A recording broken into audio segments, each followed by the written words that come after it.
అదేదో సినిమాలో చూపెడతారు, ఇద్దరు కలిసి దొంగతనం చేసిన తర్వాత ఇందులో 50-50 కదా మన ఇద్దరం అని చెప్పి తీసుకున్న తర్వాత నీ 50లో దారి ఖర్చులకి ఇదిగో సగం, అలాగే అవతలోడికి సాయం కింద ఇట్లా అని చెప్పి చివరికి ₹100 మిగులుస్తాడు. అట్లాగే అమెరికా ఇజ్రాయెల్కి భారీ ఎత్తున $3 బిలియన్ పైగా సహాయం ప్రకటించింది. తీరా చూస్తే అది కాస్త క్యాష్గా ఇవ్వకుండా ఆయుధాలు తీసుకుపోమని, అంటే కుడి చేత్తో ఇచ్చినట్టు ఇచ్చి ఎడం చేత్తో తీసేసుకోవడం అనమాట.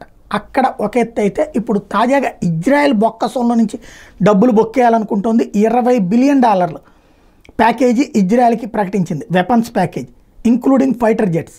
అంటే యుద్ధం పతాక స్థాయికి చేరినటువంటి సందర్భంలో డబ్బులు పెట్టి ఇప్పుడు ఇజ్రాయెల్ అమెరికా దగ్గర ఆయుధాలు కొనుక్కోవాల్సి వస్తుంది, ఫైటర్ జెట్స్ లాంటి వాటిని కొనుగోలు చేయడం అన్నట్టుంది. అంటే వాళ్ళిద్దరి మధ్యన చిచ్చు పెట్టిందే అమెరికా.